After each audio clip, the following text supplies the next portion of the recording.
Well, good evening. This is now the second official start of Psalm 60 Bible study night.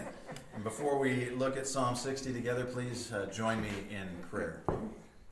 Father, we thank you for your holy word, which we admit and believe is inerrant and all-sufficient. And that is because it comes from you. You are perfect and inerrant and all-sufficient, and you have breathed out your word. And now we ask you to teach us your word, to reveal it to us. Give us a deep thirst for your word, and Lord, satisfy that thirst as we study your word tonight. Open it up to us. Let us be encouraged by it, convicted by it. Lord, let us all take something from tonight's study and help us, Lord, because all of us, as we were just talking, all of us just have acknowledged that there's just a lot of darkness in this world. A lot of bad churches out there, a lot of people that are just lost, who need to hear the truth of your word. And we can share the truth of your word even better the more and more we read it and understand it ourselves. So bless our time together in your word. In Jesus' name we pray. Amen. Amen. Psalm 60. This is a corporate or national lament psalm. This just to kind of set the tone for this psalm, especially important with this particular psalm, is that this is a psalm that is written after a military disaster.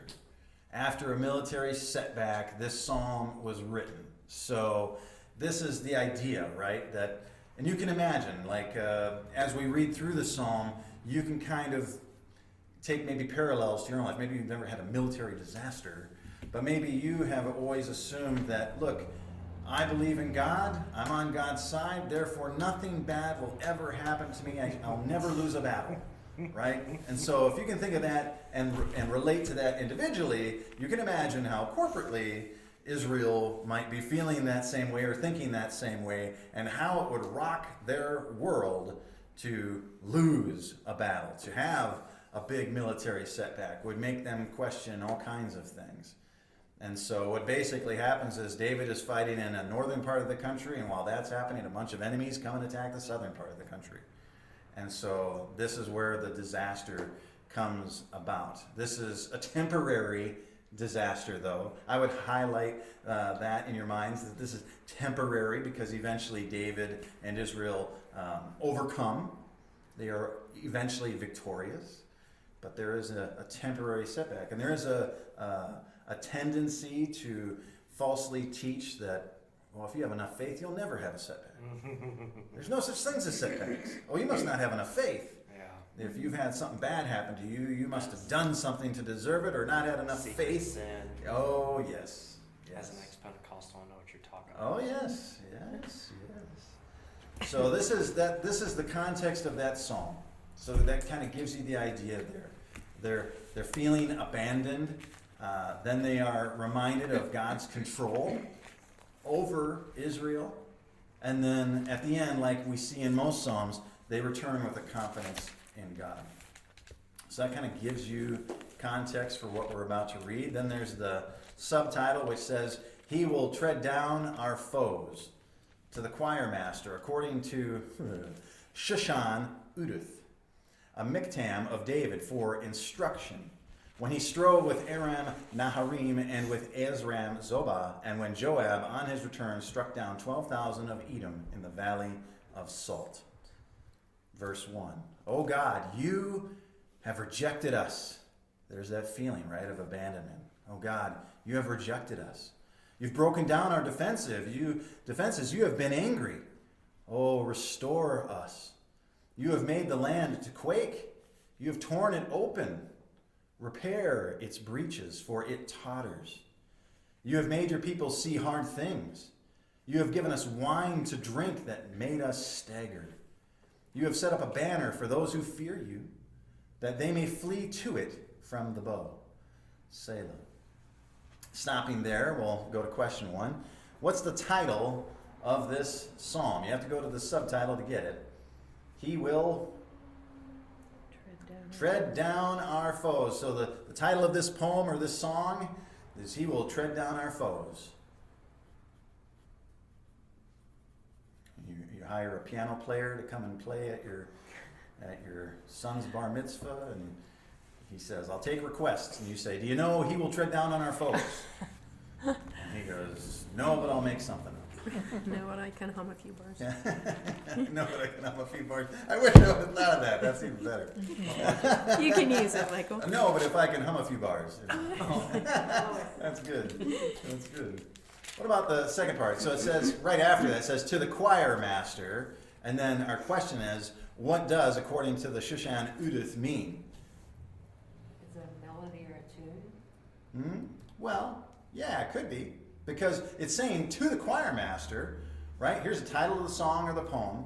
And to the choir master, here's how you're going to sing this, or here's how you're going to play this. You're going to play this according to the Shushan Udith. And that means, it's a Hebrew phrase that means lily of the testimony, flower of testimony. And again, we've talked about this at length, how the according to is like, they play this according to Van Halen's Jump. You're going to play this song along the lines of that cadence, that rhythm, that song, that tune. And that's the idea here. Any thoughts? I don't think you'll have any yet. Is there another reference to, trying to pronounce this correctly as a reader? Shoot. Edith? Shushan? Yes, Shushan thank you. Edith? Yes. Is there like out of the 150 Psalms? Is that referred to at all? There's another reference to it, I believe, in either Psalm 108 or Psalm 180, or not 180. I didn't know if you could Yes, cross-reference to get an idea of what just out of curiosity. Mm-hmm. Yeah, and I think the Psalm 108 is very much verbatim of Psalm 60. Okay. And so the where you're getting that is the only thing that we can get from it is the actual Hebrew breakdown of those two terms, which is lily or flower, and then the other part testimony. So that's where they get lily of testimony. But scripturally, the only other references that I'm aware of is in Psalm 108, which just happens to be almost verbatim to Psalm 60. Interesting. What's that? Very interesting. Interesting. Yes. Do you wish you had a beard that you could stroke? No mustache. A mustache you could curl? Yeah, that's like Snidely Whiplash, though. That's like a evil man. Thanks, I think. There was some video I saw online where this dad convinces this little son to go up and talk to his mom. So he goes up to his mom. He's like, "Oh, Mom, your hair looks really beautiful today." Boy. And soft, and she's like, "Oh, thanks." And he's like, "Can I touch it?" And she's like, "Yeah." Oh, and the little boy goes up and goes, "Oh, my word." and she goes, "What?" And the dad's like he starts laughing. The camera's jiggling because he's laughing so hard. And then she puts it together that he told the boy to go do that. Oh. And then all you see is this pillow being thrown at the phone. Yeah. Question 2. Moving on. Back to business. Question 2. What do we learn from the following part of the introduction to Psalm 60? Miktam of David for instruction when he strove with Amram, Naharaim, and Azram Zobah, when Joab on his return struck down 12,000 of Edom in the Valley of Salt. Anybody remember what a miktam means? Do we know what a miktam means? No, that's one we don't Would have know no what it idea. is. That's one we don't know. What's the other one? Well, there's maskil, which means to Maskil, instruct, Instruction, yeah. and then there's miktam. It almost sounds like made-up names, but miktam, the closest thing that anybody's ever been able to attribute to it, and this is not agreed upon, is a covering. And you could mean that in a lot of different ways, right? A covering can mean a lot of different things.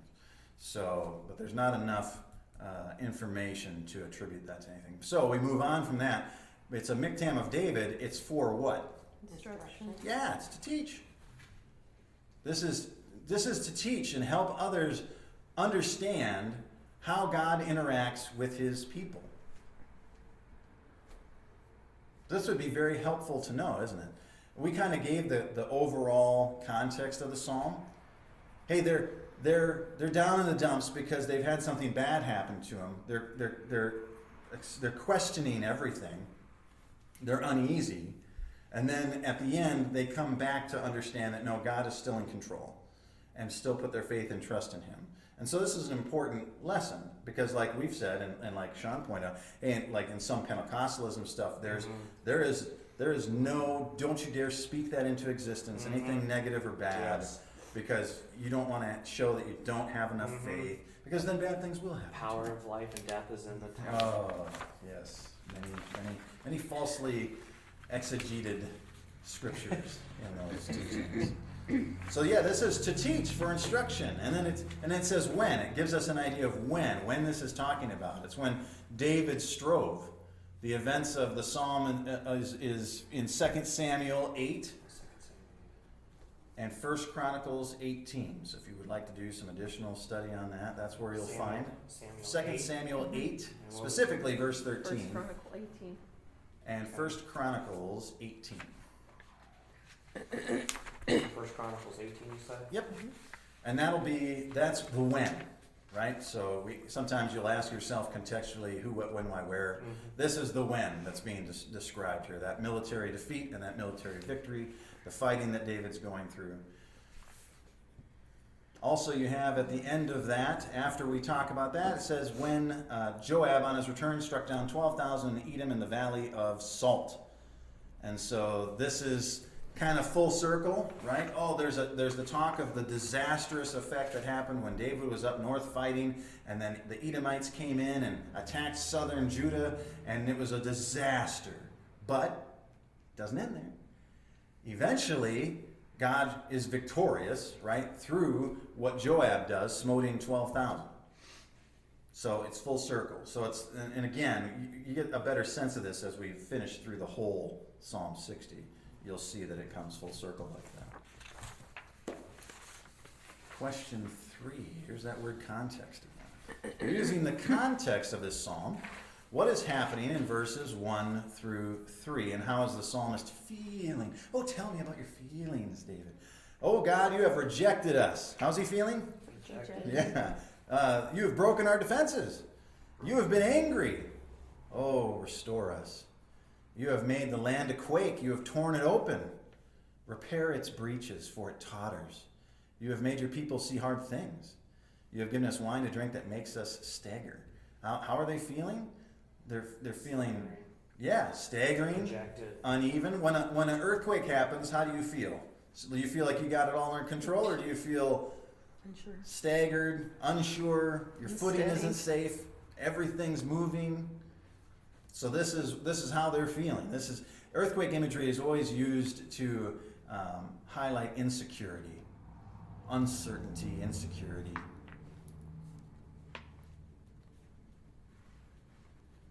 God's rejected us because of your anger, because of disobedience, or because of what? They don't know necessarily specifics. But, oh God, you have rejected us. You've broken our defenses. You've been angry. Restore us. You have made the land to quake. You have torn it open. Repair its breaches. So undo what you've done, for it totters. You have made your people see hard things. You have given us wine to drink that makes us stagger. When people drink too much wine, what do? They stagger. They're falling. You fall over. You call up people at 3 a.m, tell them how you love them. You're a good guy. I love you. You're the best. Who is this? Yeah. Don't you know what time it is? I gotta work in the morning. Click. Also, usually you'll have, you have given us wine, right? When sometimes when God is describing punishment, it's like what was described with Jesus. Jesus drank the cup of God's wrath. Yeah. So, punishment and the drinking of wine is associated closely with stumbling, wrath, uncertainty, non-sober mind, any of those things. So you use the context to kind of highlight which one of those things it is. And in this case, it would be, well, the impact of the wine has left them bewildered, right? But there's also a sense of judgment here and wrath. Question 4. What does verse 4 mean? You have set up a banner for those who fear you, that they may flee to it from the bow. This sounds very different from the previous verses, doesn't it? Do you notice that? I want you to be aware of that when you're reading, because you're right. It's different. There's a different tone here. It's telling something different than the first verses. So what's verse 4 mean? What is it telling those that we just we're hearing about in verses 1 through 3 to do? Tells you where to go for safety. Right. In military terms, if you say, look, if everything goes to pot and nobody knows what's going on and communication breaks down, meet me at the rallying point, which would be another way of referring to a banner. Meet me at the rallying point. Everything goes to pot, you meet me at the rallying point. So this is telling those people that feel that way. This is what the psalmist is saying, that God has set up a banner, a rallying point for those who fear him. So you're confused, you feel defeated, you feel at risk and threatened because everything feels like there's an earthquake, there's no stability, you feel like tears have been opened up in your defenses, you feel like everything is falling apart around you. What do? Don't worry, like David is saying, restore us, God. And then he says, you, God, have set up a banner or a rallying point for those who fear you. So when you feel that way, the principle that we see in the context here for the people of Israel is the same principle for us, that you would flee to God's rallying point. You'll want to do that because if you fear God, that's what you want. You want to be made right with him. You're going to go where he tells you to do, and you're doing that so that they may flee to it from the bow. So that's what you do, and that's what they're doing. So there's a tone shift here, isn't there? There's all this negative, bewildering stuff that happens in verses 1 through 3, and then all of a sudden verse 4 brings this change, this tonal change, where now it's about God and his truth and a rallying point for his people who fear him. So now it's almost like this must be changing pace. Yeah, we're going in a different direction now. Different direction now. Now, it continues on, verse 5. You do that your beloved ones may be delivered. So God creates a rallying point for those who fear him so that his beloved ones may be delivered. He gives salvation by your right hand. And answer us, David says. God has spoken in his holiness. With exultation I will divide up Shechem and portion out the vale of Succoth. Gilead is mine, Manasseh is mine, Ephraim is my helmet. Judah is my scepter. Moab is my wash basin. Upon Edom I cast my shoe. Over Philistia I shout in triumph. Who will bring me to the fortified city? Who will lead me to Edom? Have you not rejected us, O God? You do not go forth, O God, with our armies. Oh, grant us help against the foe, for vain is the salvation of man. We should underline that heavily. Yes. With God we shall do valiantly. It is he who will tread down our foes. Big change, big shift here. So, question 5. Let's read verse 5, okay? That your beloved ones may be delivered, give salvation by your right hand and answer us. Who are God's beloved ones? In the context of Psalm 60. The ones who fear him? Yeah, we can use the very phrase or verse that we just came from, that it's those who fear him, those God's beloved people are those who fear him.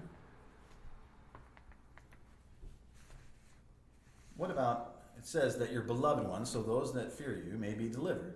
Give salvation by your right hand and answer us. What kind of salvation is this verse talking about? It's more of the deliverance from the Edomites Right. at this point. Yes. And that's important, right? Because when we hear the term salvation, we immediately think Jesus Christ, yes, spiritual exactly. salvation from our sin.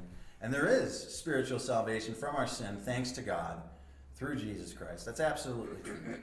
But contextually speaking, when we're looking at Psalm 60, it's not necessarily just referring to spiritual salvation. It's referring to contextually salvation from the enemies of Israel and the enemies of God. So physical salvation. Hey, rescue me, deliver me, give me salvation from my foes and my enemies. He says that your beloved ones may be delivered. This is terminology that if you were to pull this out and use it spiritually speaking, it would fit just as equally, right? Hey, God, deliver your beloved ones. Give salvation by your right hand. So how is salvation achieved according to this verse? It's achieved by your Right hand. right hand. Right hand is always symbolic of power. So you could say, give us salvation by your power, oh God. Again, this is contextually speaking of deliverance and salvation from physical enemies and foes, right? But this exact same wording, if I pulled it out of Psalm 60 and I didn't tell you where it was from, and I just said to you, true or false, God saves his beloved ones, delivers them, and by his right hand gives salvation. True or false? True. True. True, false, true, false. Stay with me. So, I'm not with it today. so what I'm trying to say here is that in the context of Psalm 60, it's talking about the salvation from enemies. But you can take this same phraseology from this verse, and outside of the context of Psalm 60, you could say the exact same thing about God's spiritual salvation for those that he saves, who are his beloved, that he delivers, that he gives salvation by the power of his right hand. Those are parallels, right? So I can look at that and say, hey, in the same way that God can deliver me from my enemies, he can deliver me from the enemy of sin and death. Yes. So that's the whole idea, is that God is saying, what I can do in the physical, I can do in the spiritual. That's the whole point here. Question 6. Describe the overall meaning of verses 6 through 8, and then fill in more details below. So the overall meaning of these verses, God has spoken in his holiness. With exultation I will divide up Shechem and portion out the vale of Succoth. Gilead is mine, Manasseh is mine, Ephraim is my helmet, Judah is my scepter, Moab is my wash basin. Upon Edom I cast my shoe. Over Philistia I shout in triumph. What's the overall meaning of that? We'll go through the individual verses and clarify those too. But what's the overall meaning of that? Listen to the verbiage, right? God has spoken. So this is God speaking. God has spoken in his holiness with exultation. This is God speaking, I will divide up Shechem and portion out the vale of Succoth. These are places in the land that God has given his people. I will divide up Shechem and portion out the vale of Succoth. Gilead is mine, says God. Manasseh, mine. Ephraim is my helmet, it's mine. Judah is my scepter, it's mine. Moab, it's my wash basin, it's mine. Do with it what I want. Upon Edom I cast my shoe, it's mine. I put my shoe up on it like a footstool, it's mine. Okay. Over Philistia I shout in triumph. So after I've told you that way, what do you think is the overall meaning of those verses? What is God trying to tell the people of Israel after the people of Israel have suffered a military defeat and they're feeling weak and vulnerable, and they've had the Edomites have come into the south and they've taken over all these places, and they're like, oh, what are we going to do? God, please save us. And God responds in holiness and says what he says in verses 6 and 8. What's he reminding the people of? It all belongs to him. It's power. It all belongs to him. All these lands that you're worried about are mine, says God. They're mine. Gilead's mine. Vale of Succoth, mine. Manasseh, mine. Sure, these guys might take over a part here and there, but that doesn't change the fact that it's mine. At the end of the day, it's mine. So he's reminding the people of the fact that it's all his, that he's all powerful, that the promised land is his to give. It all belongs to him. He has the ultimate power over these places, which is why he mentions Moab, Edom, Philistia, because he wants them to know your enemies, Moab, Edom, Philistia, the Philistines, the Moabites, the Edomites, they're all your enemies. I have power over them. I mean, this is why he uses, I'm not going to jump into it. We'll go verse by verse. But you'll notice the way that he describes the Moabites. You notice the way he describes the Edomites and how he describes them. I've been waiting to ask these questions. Yes. So we get the idea of the overall, right? So let's go into more specific. Verse 6. God has spoken in his holiness with exultation. I will divide up Shechem and portion out the vale of Succoth. So he's referring to here a city in the tribe of Manasseh. That's what Shechem is. Oh, okay. These are all places and peoples. It's one or the other. So Shechem is a place. Succoth is a place. Shechem is a city in the tribe of Manasseh. It's north of Jerusalem. Succoth is a city east of the Jordan River. They're occupied by Israel. So God is talking about places in his promised land. God has spoken in his holiness with exultation. I divide up places in my own promised land, such as Shechem and Succoth. That's what God's saying there. Then he moves on. Verse 7. Gilead is mine. This is a mountainous region that's east of Succoth. So God's just given another place. Gilead's mine. That region that you're all familiar with. When God says this, all the Israelites are like, oh yeah. It'd be like me saying, Dover is mine. New Philadelphia is mine. Sugar Creek is mine. Midvale, somebody else can have that. No, I'm just kidding. But it's all his, right? He's just naming off places that they'd all know. It's mine. It's mine. Gilead, it's mine. This mountainous region that you're familiar with, it's mine. Manasseh, it's mine. It's on either side of the Jordan River, it's mine. They're familiar with it. So God's just listing off places in the promised land of Israel and reminding his people that they're his. His to do with as he pleases. And he mentions Ephraim. Gilead is mine. Manasseh is mine. Then he says, Ephraim is my helmet. That's interesting, isn't it? These are all key geographical locations that God is mentioning here.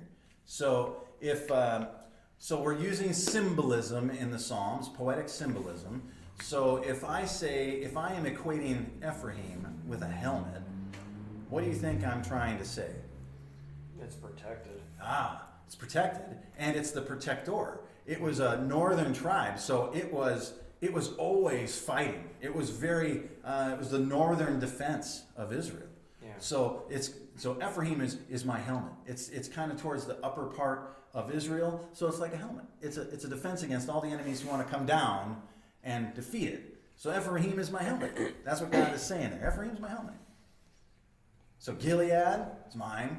Manasseh is mine. Ephraim is mine too. Matter of fact, it's not only mine, it's my helmet. It's what I use to defend the top part of my place, Israel.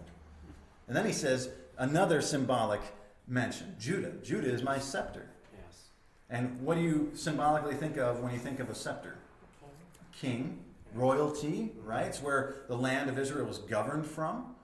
And this is also where David and his descendants come from. So scepter, royalty, governance. So that's all that's being described there. It's still geographical mentions by God of a land that is all his. And he's just using symbolic poetry here to describe other parts of it. Ephraim being a helmet, like a helmet, because of its defense of Israel towards the north. And your head is like a helmet. Or your head is like the top of Israel and the helmet's defending it. Same idea with Ephraim. And a scepter is to identify with kingdom and with governance. And that's what Judah is being reminded of there. Make sense so far? Cool. Verse 8. Moab is my wash basin. Upon Edom I cast my shoe. Over Philistia I shout in triumph. So Moab was a region east of the Dead Sea. It was full of the Moabites who were enemies to Israel. So now we have mentions of the enemies of Israel. Not just their location, but their people. Moab is my wash basin. It's interesting that he says these are three principal enemies that are constantly at war with Israel, right? At one time or another. Moab, Edom, and Philistia. So they're always having problems with Israel. So notice how God speaks about them differently. He says, Moab is my wash basin. Would you rather be a scepter or a wash basin? I'll take a scepter. Yeah. Yeah. I mean, you're my wash basin. You're my wash bowl. You're my wash bowl. You are humble. You are an enemy of Israel, but I look at you and you're a wash bowl to me. I'm not worried about you. You're menial. You're beneath Israel. You're not a scepter. You're not a helmet. Moab, you're just a wash bowl. You're just a hand washing basin. It's a humble way of saying that, look, you're mine too, and I'm humbling you because I'm comparing you to a wash bowl. In the same idea, he talks about Edom. Upon Edom I cast my shoe. When you come home in this time, right? If a high-ranking official in the Israelite government or military came home, and they come home like, oh, rough day at the office. Whew, there are really some stubborn camels out there today. A couple got stuck in a chariot traffic jam. It was a rough day. And then you come home and you take your sandals off and you toss them to your servant, right? That's the imagery here. Is that Edom here, I come into my house and I toss my shoe to Edom. That's how I look at them. So humble, right? Wash basin. A servant who is catching your shoes as you come home. Or a footstool for your shoes, a placement for your shoes. Humble things. The idea is that God would humble his enemies or those who stand against his people. Everything is under God's control. And so God mentions Gilead, Manasseh, Ephraim, and he mentions all these places that are his, and then he doesn't forget to mention the enemies of Israel, and then use humbling imagery to describe them. Because they're fearful. The Israelites are fearful. Oh, the Edomites. Oh, the Moabites.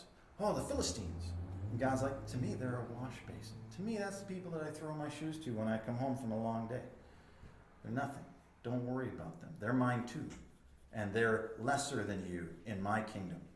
That's what God's saying here. Well, then at the end of O Philistia. So he says, over Philistia I shout in triumph. Over the Philistines I shout in triumph. So is God concerned that, well, we'll try our best and hopefully we'll come out on top?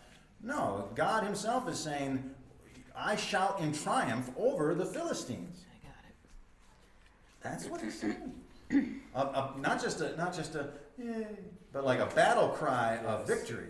Like gut-wrenching. Yes, and this is really powerful imagery when you slow down and think about it, because remember where we started at the psalm, right?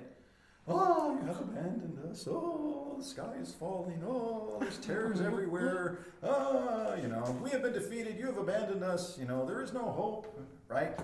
And then God's response.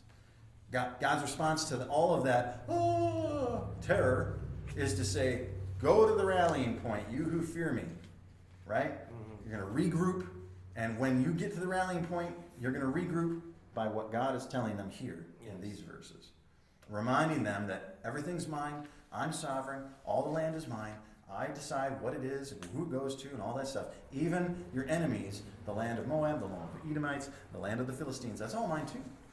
And so then he uses this humbling imagery for the Israelites to encourage them to trust in their sovereign God. I have a question on Yeah. this. With the verse 8, as you could see with the imagery, is it right to say that it's like, obviously God's not thrilled with Moab, but it's like they're here and it sucks, and then Edomites are even lower, and of course with the imagery, I would say because of the Philistines and the worship of Baal and Asherah and all that, they're even lower. And that's why he's shouting in triumph, because he can't. It'd be hard to stand. say, like. Or is that not a good? Well, I don't think it's. No, I think that's a good thought. I would say that it'd be hard to know. Like, it's easy to say, look, God is basically saying, over the Philistines, I shout in triumph, I destroy them. Yeah. But for the Edomites and the Moabites, it's not quite as easy to say, well, what would I rather be? Would I rather be a wash basin, or would I rather be a servant who catches the shoes of the master that comes home? Because I always thought, like, depends on how you use that wash basin. I guess it's like, I can't argue that. Because I guess from what I remember, I always, when it comes to like shoes and feet, it's like that's like the bottom end feeder of the servant, know. Mm-hmm. So that's why I was asking. I was Well, curious if that was like not looking at that right. I'm willing to say that you could say a wash basin is mostly used for hands, right? Yes. Like, especially in this time. So if we look historically speaking in context, a wash basin is generally for hands and face. And so whereas shoes are feet, so you're going down, right? And then there's nothing lower than being defeated and put in the ground 6 feet under. And so if you went from that way, you could say that. And you could look at the historical, I'm not sure of the historical fate of Moabites, Edomites, and Philistines, right? We know the Philistines are wiped out completely.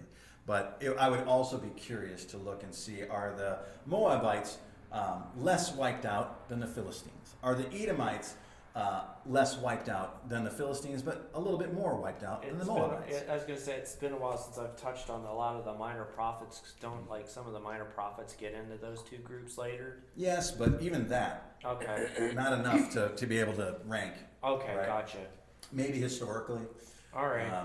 with Josephus or Tacitus, maybe there's something in there to be able to rank. Because I always historically. thought it was crazy because you always see that like with the different groups and the different worships that you always see God's like, oh, I cannot stand that, destroy that. So I didn't know if that had anything to do with, or is it could even be the progression of the song too, even, right? Could be, yeah, but I would think that it's safe to say that in progression there is a more humbling action as you go. It just keeps going. Okay. Yep. So it's humbling enough to be a wash basin. Yeah. It's even more humbling to be the person who has to touch the shoes, right? And then it's even more humbling to be the person who's defeated with having a foot upon their head or on their neck in defeat. So more and more humbling. Good thought. Let's see, where we go. Question 7. Remembering the context of this psalm, what is the psalmist saying in verses 9 and 10?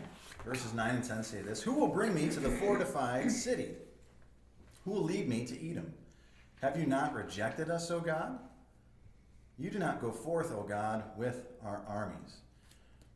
What is the psalmist saying in those verses? You don't need us.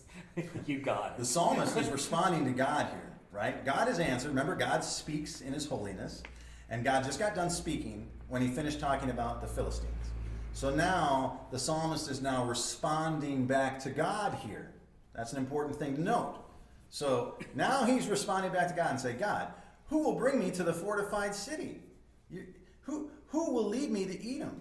If you're going to reject us, going out to war is futile.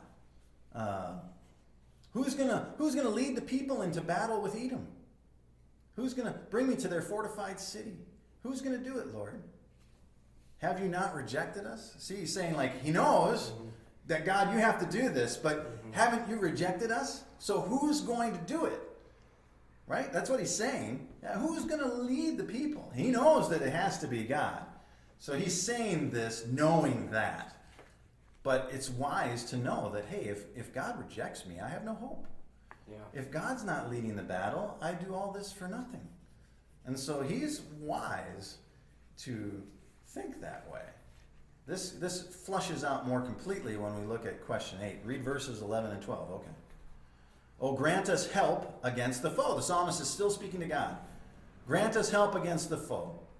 For vain is the salvation of man. With God we shall do valiantly. It is he who will tread down our foes. So here the psalmist again recognizing that if God is not with them, everything is futile. And so he asks God to help them. You help us against the foe. Who's going to lead us to Edom? Oh God, if you do not go forth with our armies, oh God, it's futile. You grant us help against the foe. For vain is the salvation of man. With God we shall do valiantly. It is he who will tread down our foes.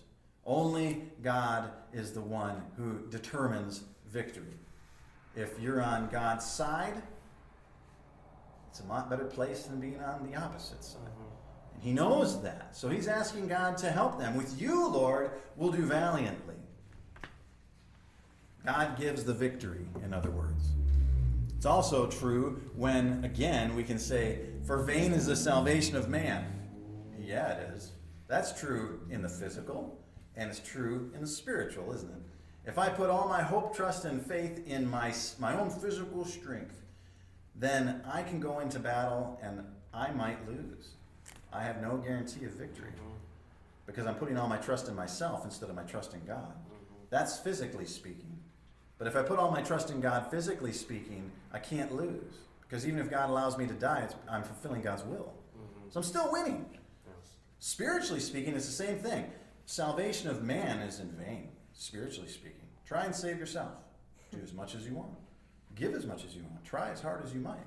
You'll never be able to save yourself. The salvation of man, spiritually speaking, is vain. Only God can save, spiritually speaking. So what you see in the physical is representative of what is true in the spiritual. And that's what Jesus was always trying to get the point across. He would always give physical examples of spiritual truths. And people would be like, oh yeah, physical. And he'd be like, no. Spiritual. And to those who God granted open eyes and open ears, they saw that and they understood that, right? And that's when Jesus says to the disciples in Matthew 13, they're like, well, Lord, why is it that you speak in parables? And how is it that we're able to understand? And he says, because to you it has been given the ability to hear and see. Yes. But to those other people, they didn't. So they were still thinking of salvation in a non-spiritual way. They're just thinking of it from a physical way, relying in vain on the salvation of man, both physically and spiritually. That's it for Psalm 60.